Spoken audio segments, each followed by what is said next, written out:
please welcome the panel on Unstoppable or Untenable, Unfolding India's Growth Outlook, moderated by Editor-at-Large at Forbes, Maneet Ahuja.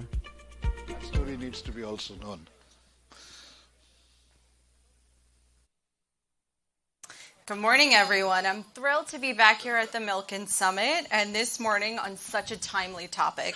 Coincidentally, I am just back from Mumbai 2 days ago, where I was a guest of the Indian government for their inaugural Waves conference focused on India's growth potential.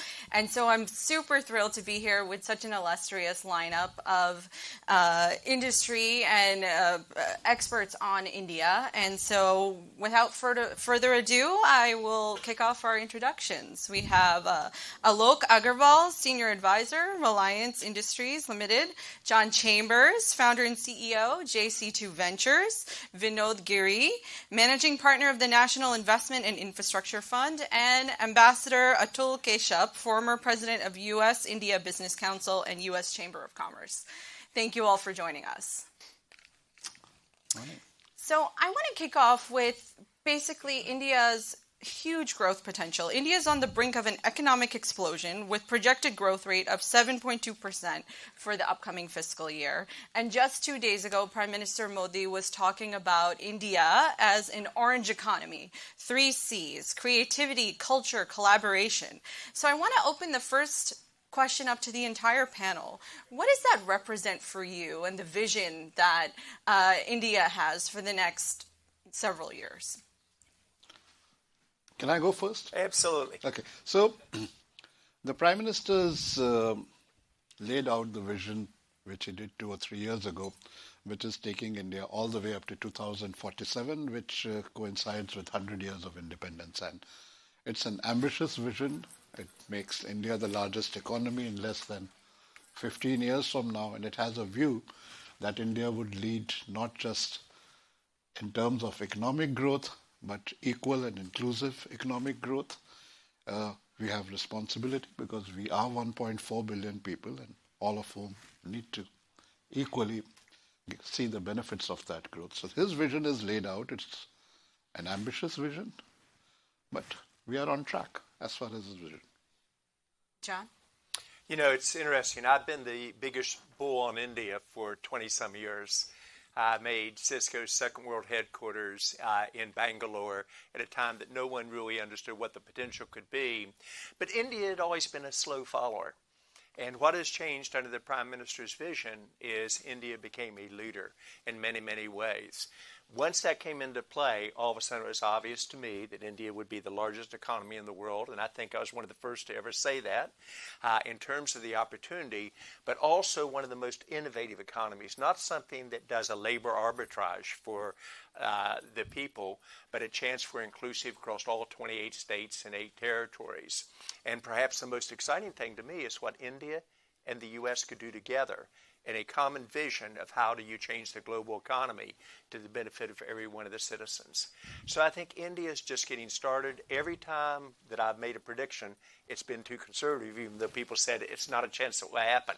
And I think it will be again. India will not only be the largest economy, but I think it will have an influence on a global stage that few people could have projected just 8 years ago. It's so interesting that you mentioned that, though. I just want to jump in really quickly because the recurrent theme at Waves, even that the Prime Minister was speaking about, is that India currently stands at number 5, world's largest economy, with a goal to be number 3 within the next several years. So I think that that is a key mission that carried throughout all of the key conversations that were happening. So it's so interesting that you were the first person to kind of predict that. Thank you. It was exciting. I did it at the Kennedy Center when Biden and Modi had the joint session, and I had the honor of introducing the Prime Minister in front of the group, and I basically said, I think our projections of going from coming down to number 3 are wrong. I think we will be number 1 on it, and I said, here's why I think it will occur. He actually threw away his notes and gave his speech spontaneously after that in terms of the direction. Great. So I want to welcome Anjula Acharia. She needs no introduction, but founder and CEO of A-Series Investments and a huge culture capitalist. So everybody welcome Anjula onto the panel. Hi guys, sorry to be late. And Vinod, I'd love to hear from you. Yeah. So first of all, good morning to everyone. Pleasure to be here. And if you look at Modi's context on waves, right, it was basically using the local creativity, the rich culture that India has, and collaborating with overseas, the diaspora, just from a perspective that India is a great market. It has a local demand. It has the talent where you can actually produce things in India or basically create things in India. So the big theme is actually to create in India for the global markets. And that's not only in context of waves, but if you look at the focus that we have on manufacturing across sectors, that is an attempt that is being made. So we're talking about electronics, we're talking about semiconductors. And if you look at the semiconductor value chain, 20% of the skill on the engineering and design side resides in India. We import today $35 billion of semicon. Then why not manufacture in India? And that's one big focus. So if you have a very strong domestic PLI program, that's actually to promote manufacturing of semicon in India. So I think that's a theme that's prevalent across sectors, whether it's services, manufacturing. So I think from a big picture perspective, I think for India to really scale up, manufacturing has to double. On the services side, we have sort of doubled our share to almost 5% of the global share in the last decade or so. For us, we're targeting to get to a 5% number even on the manufacturing product side. And we saw the Apple news too, yes, right? So yes. that is pretty tremendous. And Yeah. do you expect that we'll be seeing more of that? Yes, I think if you look at Apple, Foxconn, people are talking about investing significantly in manufacturing in India. And the various state governments also have been very supportive of really providing the land and the regulatory approvals that's needed to get them started. So do see a bright future. In fact, again, just to give you numbers, our electronic exports for financial year 24 has moved up from 3% to 14%. So that itself is a commendable growth, and we hope to see that go up significantly. Ambassador? Hi, Maneet. Hi, audience. I spent 20 of my 28 government years working on the India account. And, we would sit there. Ryan and I worked on the India desk when I was mid-career. And we'd sit there and watch the fantastic headlines, the beautiful rhetoric of our leaders. And we would know all of the hard work that the Indian government and we at the State Department had done to fix and sweep away all of the problems to try to make sure that the headlines looked great. I saw this during the nuclear deal when I worked in Delhi. I saw this in the State Department working on the India desk as DAS for India, as Chargé in Delhi, and in many other jobs. And here's the key. This is India's global moment. It is a golden opportunity for India. I now represent 200 member companies, American and Indian, who absolutely passionately believe that. But if we're going to ensure that India becomes a developed country by 2047, a $30 trillion economy, which is good for the people of India, it's great for the people of America, what we've got to do is sweep through all the difficult stuff that shouldn't meet the public eye. We got to work hard on the regulatory issues, the tax issues. We got to avoid problems, try our best to anticipate black swan scenarios. This is some of the hard grind that was done in government and is now being done by business councils like USIBC. We're in our 50th anniversary. We do public stuff, but mostly we do private, respectful, constructive engagement with both the American and Indian governments to talk through the problems that get in the way of business and investment so that we can accelerate India's climb. It ain't glamorous, but it's essential, critical work. And we have great partners in the Indian and U.S. governments. They listen to us. We're 50 years old. It's our Jubilee year. We have credibility and access because we were founded by both governments. And we work very hard to ensure that that date of 2047 and that goal of $30 trillion gets met. It's going to be good for both of us. Thank you, Ambassador. Anjula, I'd love to get your take, right? You've been doing business in India and across the U.S., and you've worked with global talent on both countries and across the world. What's your take on India's economic explosion and this orange economy that, Prime Minister Modi was speaking about just a few days ago? I think it's a super interesting time. I think, I come at it from a very different perspective to all you guys. I'm kind of more on the brand, celebrity, like building the story. And storytelling is so critical because I think ultimately, you know, let's just take the Ambani wedding, for example, right? You know, I mean, there is a lot of storytelling that happened there, and you can take different things from it. Some people say it was really tacky and cheesy, and some people say it showed a very different side of India, right? It showed extreme wealth, it showed luxury, it showed, you know, major stars like Kim Kardashian, Justin Bieber coming to India and experiencing a level of luxury that they're not used to experiencing, you know, anywhere else in the world. And I always say, I just got back from India and I'm always like, oh, you know, the luxury of the hotels, like it's just unparalleled, right, in other places in the world. Like we come to America and I'm just like, oh, the service and, you know, what the attention to detail that you have in America just isn't on par with what you have in India. But there are things about that that's so critical, which is the storytelling about India being this, not just, you know, sort of this emerging country, but actually has emerged beyond a lot of industries that are in the West. Do you know what I mean? Like we always That's such a great point. Yeah, we always talk about India emerging. I think they're far excelled in areas of luxury and hospitality and in terms of like what's happening, you know, I think one of you mentioned the diaspora. Like I think the diaspora is so interesting because you've got content from India, you know, 25% of the content that's out of India is servicing the diaspora. So it's consumed outside of India. Like, that's huge. Yeah, like, we went on the Met Gala last night, right? And More South Asians at the Met Gala than ever before. You had Priyanka, you had Diljit Dosanjh, you had Shah Rukh Khan, you had Kiana Advani, I think her name Kiara.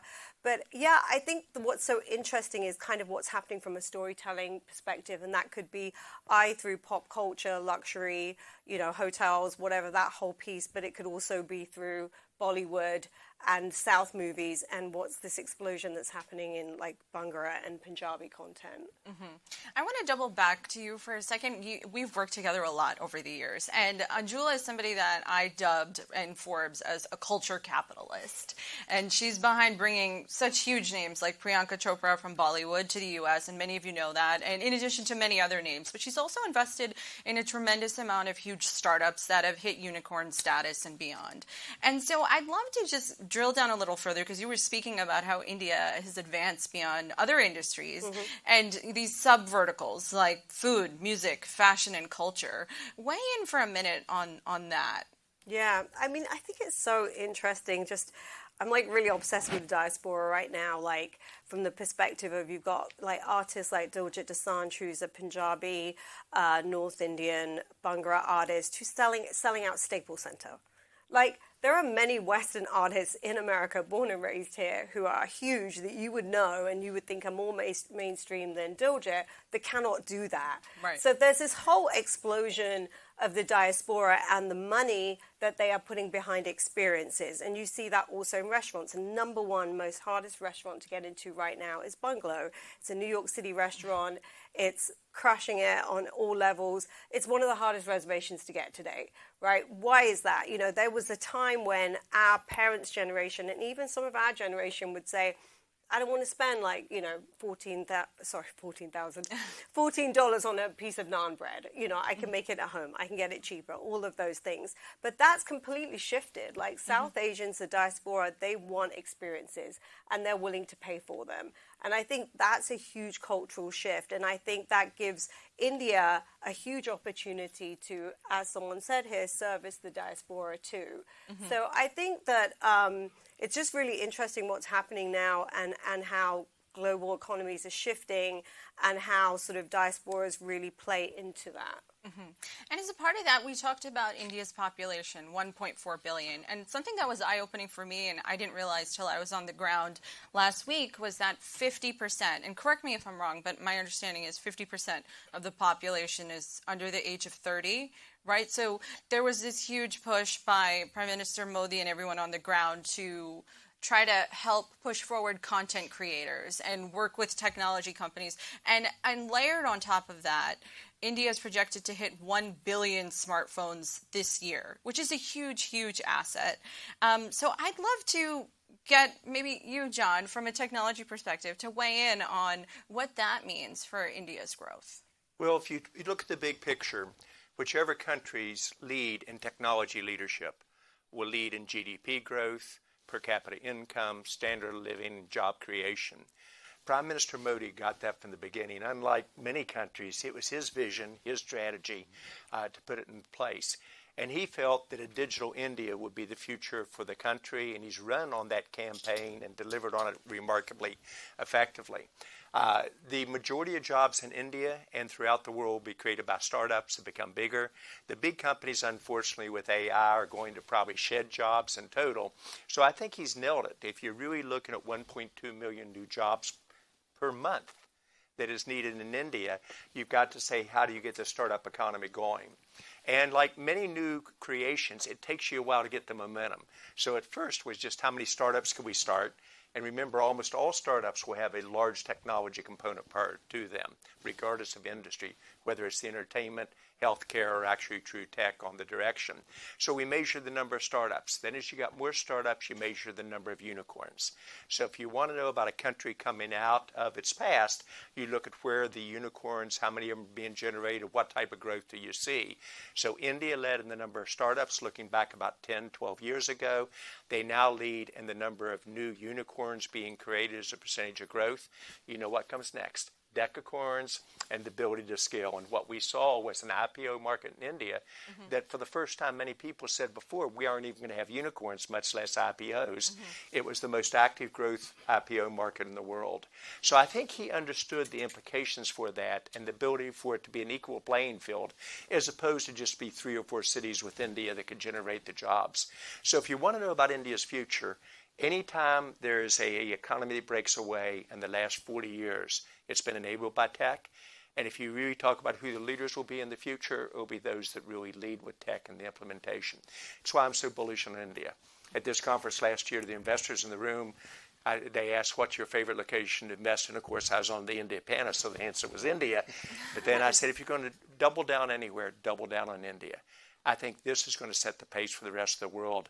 And the uniqueness of the tool that you and I agree upon is if the UNS and India could work uniquely together, both countries can benefit at scale people haven't seen before.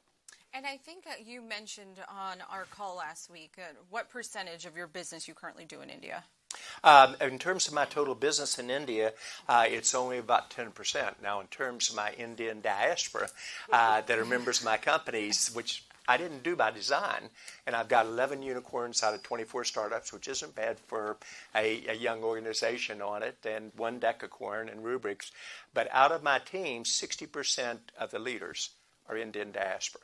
And the reason is very simple. Usually in technology industries, it's the engineers who are often the CEOs in the direction. And when you generate 1.2 million engineers a year, and the U.S. only generates 60,000, you begin to see how the occurrence occurs. You combine that with a democracy and a vision of the future, and you see it every time you go to India. The young people believe in the future of the country. I fell in love with India 30 years ago. When I made it my second world headquarters. But if you're really thinking about the future of innovation, and that goes back to the 3 C's, I think India's going to nail it. Anjula, I saw you nodding. You had something you wanted to add? Well, a couple of things. One is just what's so interesting is what's happening with the influencer community, because you have such a young demographic in India, under 30. All these people are using social to get out there. I mean, even with the shutdown of TikTok, right? They're on Reels and they're influencing and they're building businesses and they're building real companies, which is super interesting. But the other thing that I thought was really interesting about Modi, since you guys mentioned him, was about kind of how he has these influencer awards. I don't know if you guys are familiar with this, but he gets all the influencers and he does awards for them and he gives out the awards. And I was like, talk about really understanding what influence is and really using that, obviously to harness kind of like his political power, but really just, understanding that he's doing that. And I've never seen any other government do influencer awards. To your point, Neil Mohan was there, the YouTube CEO, and he said that Prime Minister Modi has the largest following of any world leader on YouTube. Over 28 million. And then the Adobe CEO, Shantanu Narayan, said the future unicorns are not going to be apps. They're going to be content creators and individuals. Correct. So it seems that we're seeing this sea change. And so, Ambassador, I'd love for you to weigh in on this from your perspective. So I really love the narrative that we all agree on and believe in passionately about India. Because I'm old, I take a long view. I remember India when the fastest you could go on the GT road was about 20 miles an hour. I remember in India where you had to go walking down the lane to find a lady who had a telephone because her husband was a civil servant in order to book a call and then wait 2 hours. You know, the India acceleration is magic. It's the magic of our lifetimes. The notion that 1.4 billion people are being empowered in unbelievable ways. It is literally a dream come true for me in my life. But I look at the hardcore, nitty-gritty reality. What are the regulations? What are the laws? What are the policies? What are the policy statements by the apex leadership? What is the implementation in the bureaucracy? What is the implementation at the state level? How do you create the right regulatory framework to attract and ensure and accelerate innovation? This is the meat and potatoes work of USIBC, is that constant, quiet, private advocacy where we're talking about really, seemingly boring stuff like tax laws, digital policy regulation, energy policy, to figure out how to supercharge this moment. So because I've always been a practitioner, I always believe in getting right into the details and not shying away. I worked in government. Government has a very thin skin sometimes, U.S. government particularly, but you got to find a way to talk to government and engage with it in a way that it wants to listen. And that's what we do all the time. We do constructive engagement in the very, very granular details, because that's where the India magic is really going to be unleashed. So show me the details. As much as I love the hype, I want to see what that black letter content is in order to attract the eyeballs of investors, and more than the eyeballs, the wallets of investors. So, please, jump in. I think at times we miss how important a leader is to a startup, to a major tech company, or to the world. And when you see a country break away, it's much like a startup breaking away. It almost always comes back to the leader, his or her vision of what's possible, the ability to capture the emotion of people, make them believe in the future, and then have the discipline to break that into a process that is replicatable for it, set in place the matrix, and make it happen. And so as a venture capitalist, my number one decision is which CEO am I betting on which market transition, and who has the best hand to play. And the reason I've been so optimistic about India all the way along, it was never a labor arbitrage for me. It was real talent. But only once Modi came in, and this is why, regardless of political party, it comes back to the leader who can make a fundamental difference in the country. And as he did that, he moved from bringing India to an economic power, then on a world stage. So I think it does come back to leadership and the skills that are so important are articulating a vision, getting people to believe in it, dream, and then holding people accountable. You talk about accountability. He doesn't allocate to his team. He does a strategy. And when he takes an action item from an individual or leader, he follows up on it personally. So I think the common characteristic we sometimes miss is how important that leadership is in determining the future of a country, a company, or implementation. How many people would agree with that? Just a quick show of hands. So I would agree with that entirely. And the transformation of India because of Prime Minister Modi is incredible. I would just add that Modi magic needs to trickle down into the bureaucracy, into the line ministries, into the states. You see the revolution of governance across Indian states. Not all of them, but a lot of them are catching that vibe that they have to deliver for their people. That's the Modi magic, right? Let's see that in the judiciary. Let's see that in the administrative state. Let's see that at the sub-federal level. India is going to boom. So, Vinod, I'd love to get your perspective from the corporate and at the state level, since you have a unique perspective there.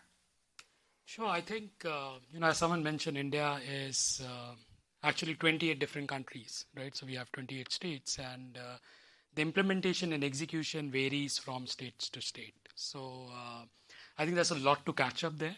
But what we have seen of late is the replication of the good things that happens at the central level. So let's say, not to get into many details, but if there is a concession agreement framework which has been implemented at the central government level and it's working well, states have been very proactive in adopting those and actually looking at further rounds of refining those, right? So the acceptance level at states has been significantly better, what we have seen over the last decade or so. See, the policy formulation happens at the central level, but a lot of execution happens at the state government level, and that is where India does become complicated at times. You're dealing with multiple stakeholders, multiple regulators, multiple decision makers. But at the end of the day, and see, for us, we have been operating in infra for the last decade or so. It takes time, but there is a very comprehensive resolution mechanism across sectors that exist, right? And if you look at infra today, and again, I'm actually more focused on the numbers, it's a very large market. And if you basically look at execution, the execution does happen at the state level, whether it's a renewables project, we're delivering 30 gigawatt every year, which is almost 60% of what US does, almost 50% of what Europe does, right? So we operate at a very large scale. We are currently implementing a smart meters program of 250 million smart meters. We've already bid out 150 million smart meters. So things happen, and things happen at a good pace. At times, implementation and execution are challenging, but from a longer term perspective, I think it's a market that needs to be invested further. There's a lot of capital already there, but I think there's a lot of scope for further capital to go into the country. So essentially, though, that is where the rubber meets the road. So how can key stakeholders, like all of you individuals on this panel, help push that forward? So if I could add to that. So I think, the consciousness and the awareness to actually do good for the country is there across states, right? And if you look at states, today there's a lot of positive framework that states implement. So there's a lot of support in terms of land, there's a lot of support in terms of approvals. So states are really opening up and are actually welcoming major global strategics and global investors to come and operate in the country, right? So if you look at the entire manufacturing push that is being given by the central government, the subsidy and the grant comes from the central government, but the implementation happens at the state level. And if you look at sectors like data centers, if you look at sectors like semicon, today in India, there are states who are competing to get this global companies to come to their state, right? So there is a very healthy competition that is on, and I would say that's very positive from a country perspective. Alok? I'm the only one who's been there forever, and and a young man still. And a young man. So, now he's being modest. He saw the major transition of India from a telecommunications infrastructure perspective with Reliance. That was like their interstate system for the digital world that made the difference. So don't play poker with this guy. He'll tell you, I don't know how to play it very well, then he's got your money at the end. So a couple of observations. One, it's very fashionable to say I have a dream, and I had a dream in 1992 when I made the choice of staying back in India than coming to this great country and spend the rest of my life there. But lots of things have happened, I remember being very apologetic. I was tasked to meet international investors, and I met a lot of them, and being very apologetic about the fact that per capita income was $1,200, and everybody said, really? What are you guys up to? And if you look at every statistic, and I think about it, when you look at long-term growth of a country, there's technology today, but what has happened in the last 30 years? We've come from $1,200 to $3,000 per capita income. We have come from life expectancy of just under 60 years. That's when I started working, and I said, okay, 60 years. Now to 72 years. We have come from literacy rates in the low 60s to high 70s. And we have come from female participation in labor rate from 12 to 15%, now up to 25%. Now, as you look at history and country's evolution and growth, you have to carry. And what has happened in India in each of those is remarkable. Prime Minister Modi came and said, I want to make sure everybody has access to potable water. Everybody has access to electricity. Everybody has access to healthcare. We haven't seen at least I haven't seen somebody stand up and say that in growth we will take everybody along with us. Everybody will have a bank account. Now, these may look obvious, but it's not obvious to more than 50% of global population that these four things need to happen for a country and a society to go ahead. And then, yes, we got the engineering boom, we got the technology, and we got good education and all that. But behind all that, when I think about it, and I'm incredibly proud of having made the right decision in '92, is that we have had successive, steady, inclusive growth in India, which there are very few other parallels anywhere in the world. That goes back to your question. The purpose of the Milken Financial Conference is really talk about where do you want to invest and what do you see going on in the globe. And it goes back to you've got to have predictability in terms of the direction of a country, predictability in terms of investments. One of the hardest things for me to do when I really focused on India was to convince my major financial friends they needed to come and invest, both I was going to ask VCs you and about others. that. Yeah. And that's now changing. And what you have to do is get them over there and touch the people and touch the depth and breadth of the people of the country. And then when you see world-class players and at the cabinet level, Sitaraman is an example, the chief financial minister. She was at the Hoover Institution just 2 weeks ago, and she talked about how India would position itself to understand the global politics occurring and the opportunity you could take advantage of for manufacturing out of China before the issues on tariffs. And then once the tariff issue set, she said very simply, India will be one of the first ones to form a true trade agreement with the U.S. And you could see the Prime Minister's fingerprints on that, J.D. Vance, Trump doing that, and they will be. I'd be surprised if we don't see an agreement in the next 2 to 4 weeks. What does that mean as a financial investor? You probably want to double down on India again. And I think you can do it on a global basis within India across all 29 states. And I think the same thing in the U.S. If we do startups right, you'll see it go throughout. And that's where I love the young people. Their enthusiasm, they really believe. But the IITs produce, I hate to say it, the best engineers in the world. And they produce a ton of them, which means that Indian diaspora in the U.S. is going to grow and be powerful. But if we can really get our countries working together, that's why I believe so strongly in that. And I think it will help the U.S. to do this. I think President Trump clearly grasped that as well, the reverse way. So clearly there's an opportunity here, especially as we're in this tariff trickle-down wait and see for countries like India to take advantage. Yes. Yeah. And I think India, for the first time ever, normally when you're doing negotiations, we've all seen this, well, we'd like to do this, but... or only if we could do this. You hear none of that now. That's why when you begin to see the Indian government move, they're going to accelerate their probabilities of becoming a manufacturing powerhouse. So first was candidly outsourcing from China, issues about technology protection, now the tariffs. And I think they see the advantage of very quickly moving together to get this coalition in line. On that, if I please. may, we need to go beyond tariffs, though, because, India and the UK just announced a free trade agreement today. And a lot of my member companies are very eager to see what the details are and what that might mean for the U.S.-India trade agreement, which hopefully will happen very soon. This is something we've been advocating for passionately for years, and we've argued for ambition between the two governments because, as much as India is a major trading partner, we have no structure by which our companies engage.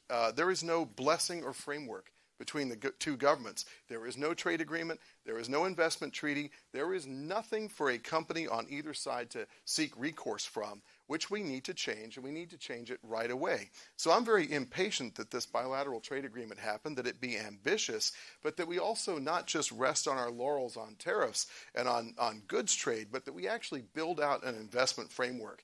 Can you imagine if we had that proper framework and if both governments sent clear signals to the investor community saying we bless and encourage work that you are doing together, not just in the trust dimensions, which used to be the former ICET, which we helped build out to include pharmaceuticals and other things, but it also includes critical minerals. It includes, the whole slew of technologies where the U.S. and India have not yet given a clear signal to their investor community. So I kind of want to see a framework because then investors will say, okay, I'm on firm ground. And this goes to John's point.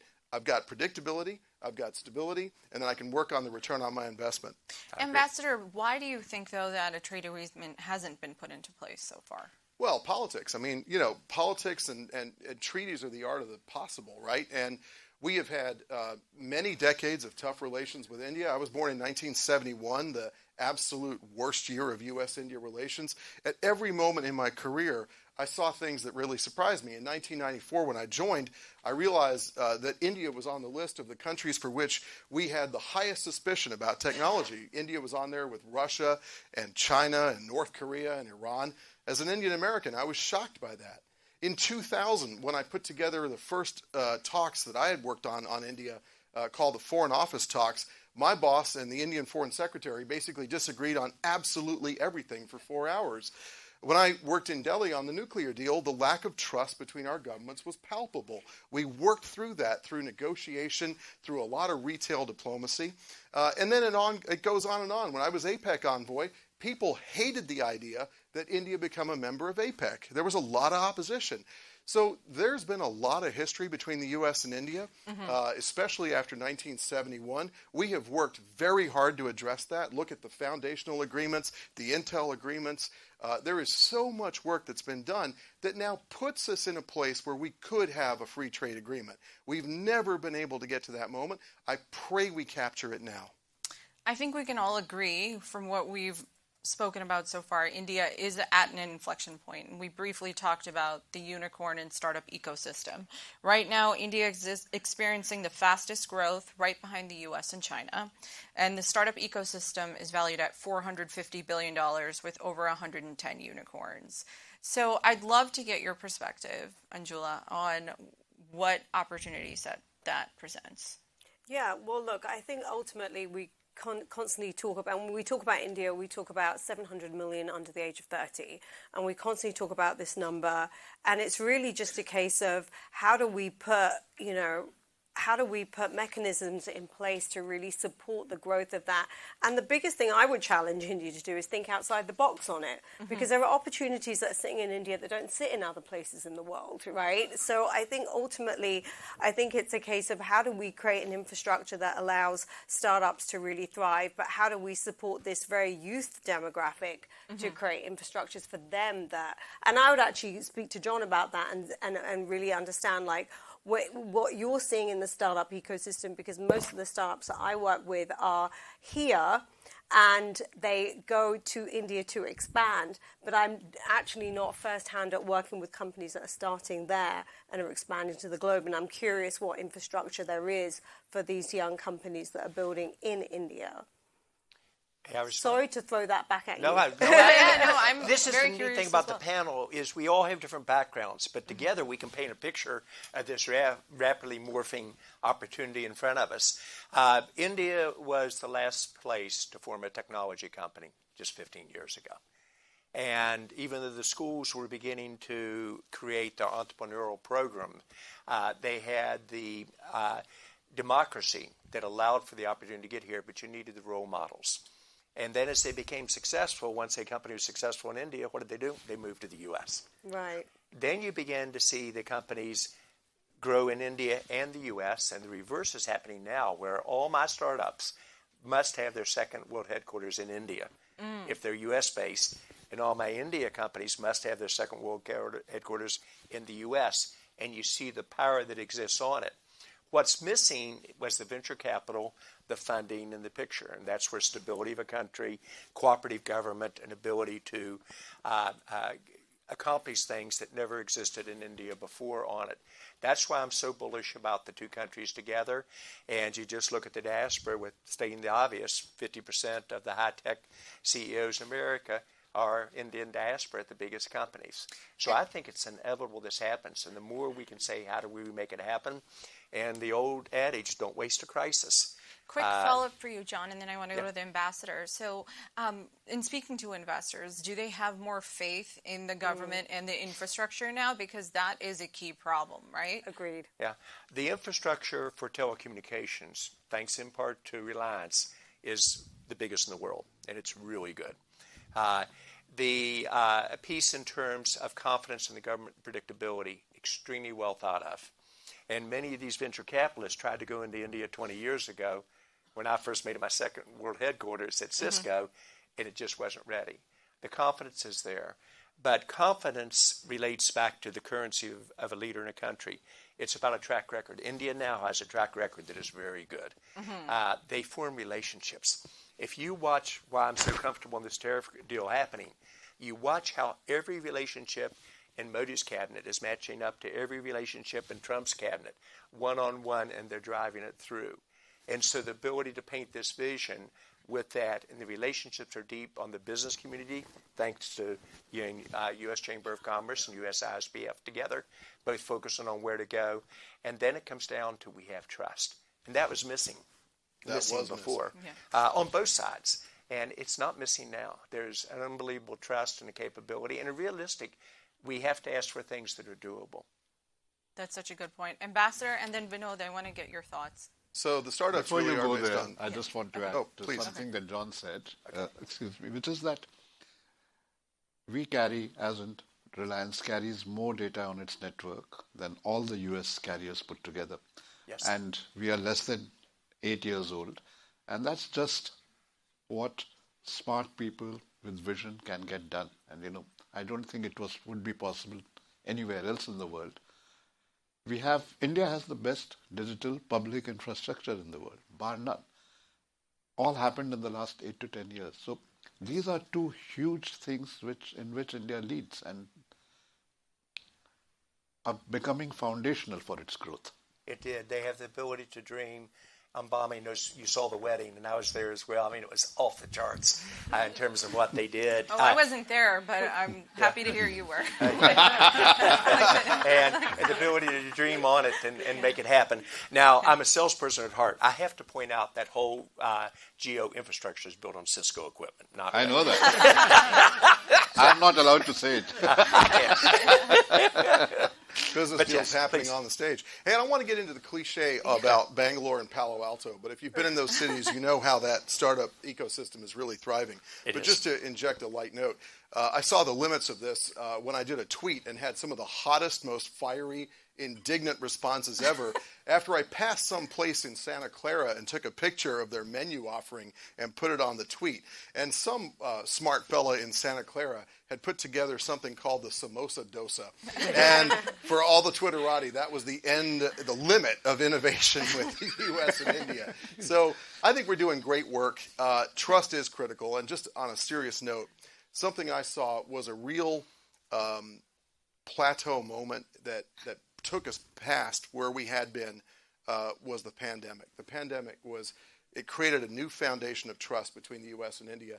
In our darkest moments, we relied on one another, whereas other countries tried to freeze us out and play some very vicious games. And I think that is now where you're seeing acceleration on the Quad, on the Middle East, on Africa, Sri Lanka, where I was U.S. ambassador. The amount of U.S.-India official convergence and now business convergence is because of that trust. You build trust under periods of stress, not during the good times. Right. Vinod? Yeah, I think just to supplement what Alok said, and if you look at the startup ecosystem, and see, India is a market which is very consumption-driven, very similar to what you see in US.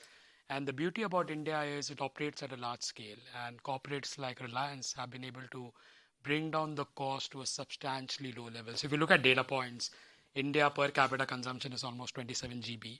Our data cost is the cheapest in the world, right? And what it means is, and couple that with the young population, growing middle age sort of segment of the population, there's a large market which has access to technology at a very cheap cost, right? So for the startup ecosystem, I think you can't have a better market like that, wherein technology is cheap and you can try out various things. And if you look at India today, it's a well-known fact, but we're looking at converting the grocery model into Uber kind of a model, right? So you're getting groceries delivered in India in 5 to 7 minutes. That's again is a big innovation. It just makes our life easier, but those are the things that are happening in India. And there are tons of young tech grads who are really working on that in Gurgaon, in Delhi, in Bangalore.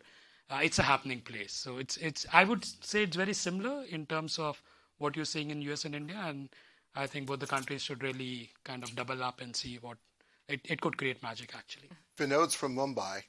You've seen the trains, the suburban trains in Mumbai and how jammed they are. One of the biggest problems is people don't buy tickets. So what has the Mumbai Train Authority done? They've put out an ad saying, okay, buy our tickets because we're noticing that people buy lottery tickets like crazy, but not our train tickets. We're going to make our train tickets lottery tickets. Your ticket might win. Buy a ticket, you might get 50,000 rupees in our lucky dip every week. The genius of India is never ending. No, it's a never-ending thing, right? If you look at digitization, it really has brought a lot of efficiency to India. I think, it's difficult to quantify, but the GDP impact could be anywhere between 50 to 75 basis points. If you look at our unified payment mechanism, you won't believe the numbers. Again, we do 400 million transactions every day with an aggregate trade of $8 billion. Yeah. And the per trade is $13. That reflects that as an Indian, actually I'm connected to, 100 odd million people, and I can really transfer money on the go at any point in time. I'm not sure you have seen that in even some of the developed economies. Anjula? Yeah, I just wanted to say the other thing, totally turning a different corner, is like on the startup side within the luxury world. Because what's so interesting to me is, again, this whole sort of storytelling around India and everyone being poor. And, now we're sort of telling the story of everyone being super rich. But what's so interesting is kind of what's happening in luxury and fashion. So, now you've got brands like Sabyasachi, and you've got Falcon & Chain Peacock and all the brands that, we get to wear. Maneet. But the cost for those kinds of clothes are sitting at more than Hermes, right? Right. And the jewelry is sitting at more than Bulgari, right? And it's just so interesting what's happening in the startup ecosystem around luxury and how that's really sort of challenging kind of global norms around luxury. And what's also interesting is I'm seeing this huge shift, not just for South Asia, but for Asia, where luxury is kind of got this lens through Asia now, where before it was luxury was considered very kind of European and Caucasian, and now it's kind of you've got all these sort of brand ambassadors coming from South Asia and Asia, and that's just also changing the face of fashion. So that's such an interesting point. But I think what's so interesting is just people, when they think of startups, they don't think of really high-end price points at a traditional Indian lehenga sitting at $30,000, right? Right. Where you'd walk into an Hermes and you would pay less than that for an Hermes outfit. Right. So I just think it's sort of interesting what's happening at different economies of scale. We're talking about train tickets, but then we're also saying, wow, there's this massive luxury market which is choosing to buy their own over a Western brand. And I don't know if, or a European brand, I don't know if a lot of that is they felt ignored for so long by Western luxury, right?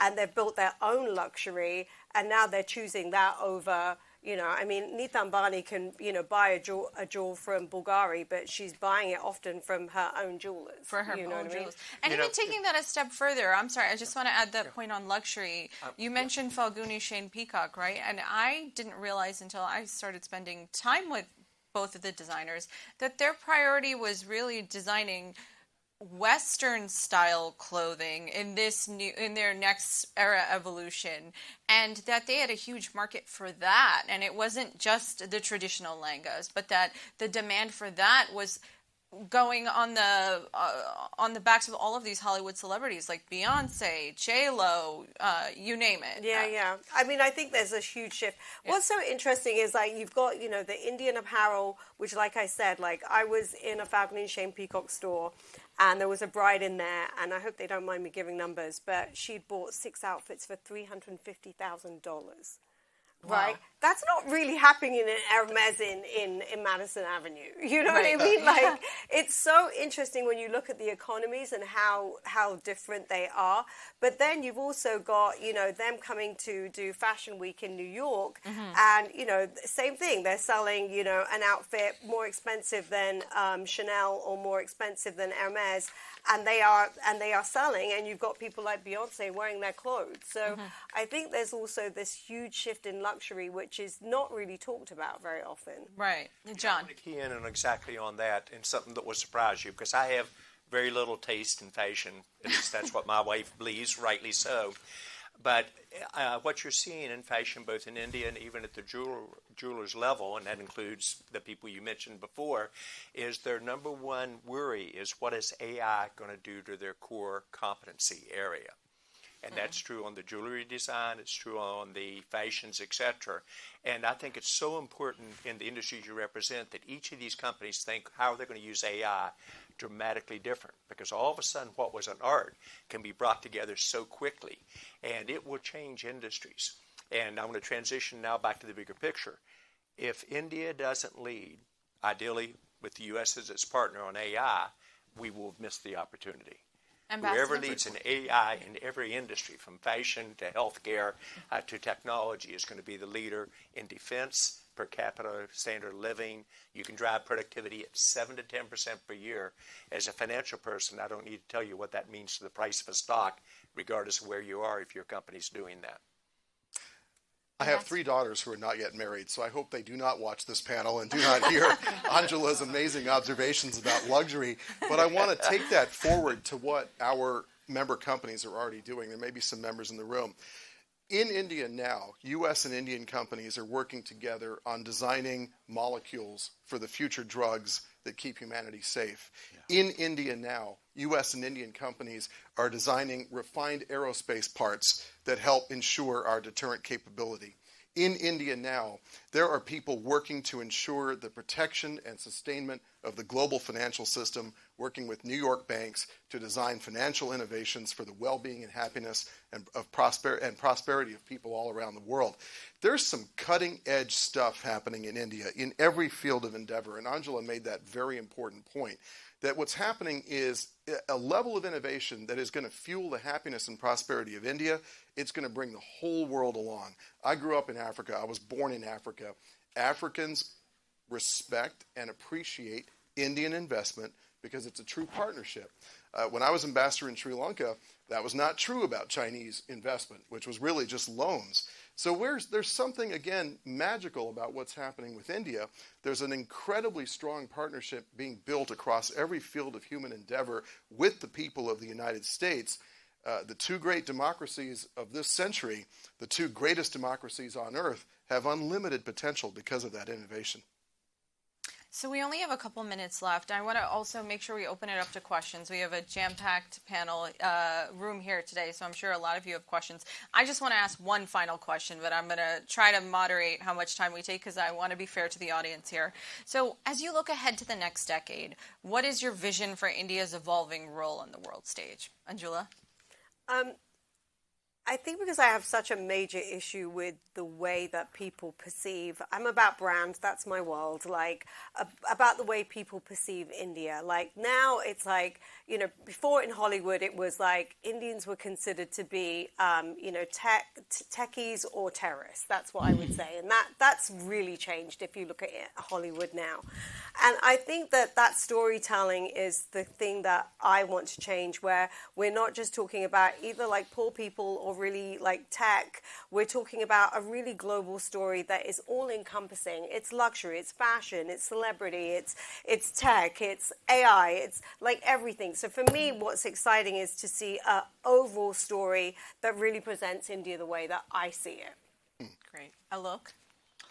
I'm going to keep it simple. I think the India that I live in today is an India of 1.4 billion people, most of whom are educated. And India is driving firmly on a path of sustainable long-term growth. And I think India is a story by itself. It doesn't have to be seen in the context of other stories in the world.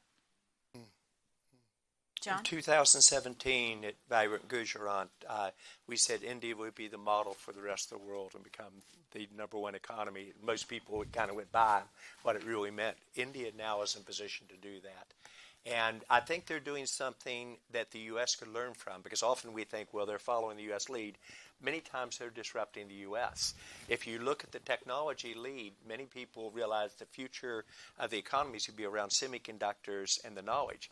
What is it? 300,000 design chip engineers are in India. Almost every chip being designed is being designed in part on India. And what the country is doing so well is building out the infrastructure, but also taking their entire population up levels so that they aren't just leaving them at a given level. And so that's why I'm so optimistic about the future of India. I think it's the only country maybe in the world that controls its own destiny. And I know what I'm saying there. That doesn't mean we couldn't mess it up, but I think it controls its own destiny. Would you agree on that? Totally.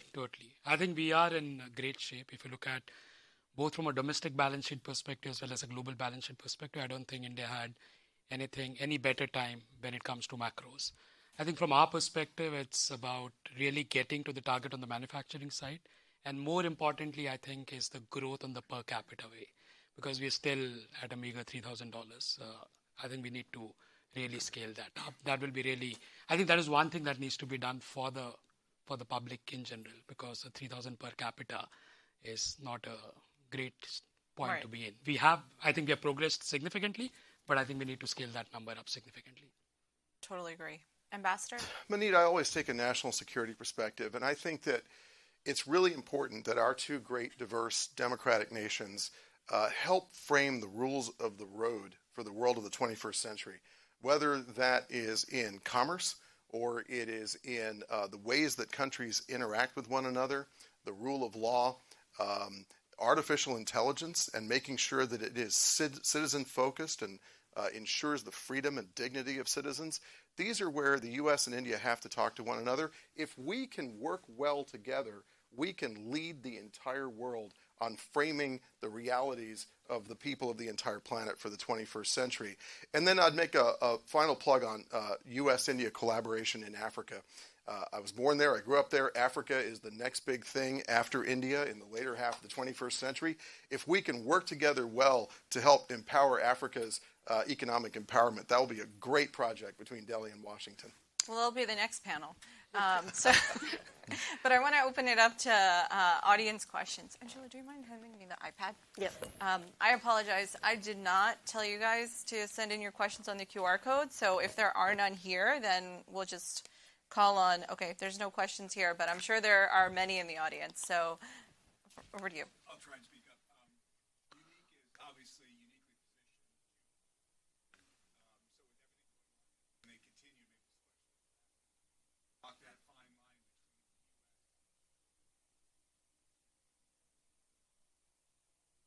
I think Prime Minister Modi is an exceptionally wise and shrewd and cool-headed person who thinks very clearly. And India has already been navigating all of these geopolitical competitions and challenges very well. And I see a sustained trend line of increased technological and strategic and economic convergence with Washington, and I think that's going to continue. Over here. Hi, everybody. Can you hear me okay? Yes, we can. And if we don't like the question, we'll just restate it when we can answer. Yeah, this will help. I'm Raj Kumar from DevX. Thank you for the panel. I share your optimism about India, but I wonder if you could detail what are some of the risks. You know, I think about climate, water scarcity. I think about conflict with some of India's neighbors, maybe even internal conflict. What should we be worried about if we believe in this growth story for India? Great question. I'll take a crack and then have my colleagues jump into it. It was interesting. I had the chance to help architect the Digital India strategy with Prime Minister Modi. And he outlined his 10 planks. And the 11th one, he said, John, you've got to figure out how we use technology to not do the damage to the environment that cannily occurred in China, the U.S., and in Europe during the Industrial Revolution without inhibiting our approach. So I think learning how do we deal with the environment in a very constructive way is probably one of the most complex challenges facing the planet, but especially India. In terms of really what the opportunity is, I think it's about dreaming bigger together. And that would be almost my closing comments to this group. How do we dream bigger and really go after making it happen? I personally think the issue with China will be handled. It's in China's best interest and India's interest not to have it be front and center. I think that probably is what's going on behind the scenes. They've got bigger issues on both sides. I think their issue with one of the geographic regions, it's in Pakistan and India's best interest for that not to get blown out of proportion. So I think they'll navigate through it. And it goes back to you have people like Jay Shankar, the foreign minister for India, that is as good as I've ever seen in the world in terms of managing these other issues.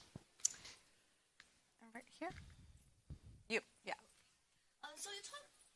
So you talk quite a little bit about the Indian community in the U.S., but as a lot of people are talking at this conference, we are worried about the brain drain caused by the chilling effect of Trump administration's immigration policy. But have you seen that chilling effect on U.S. immigration benefit India in any way?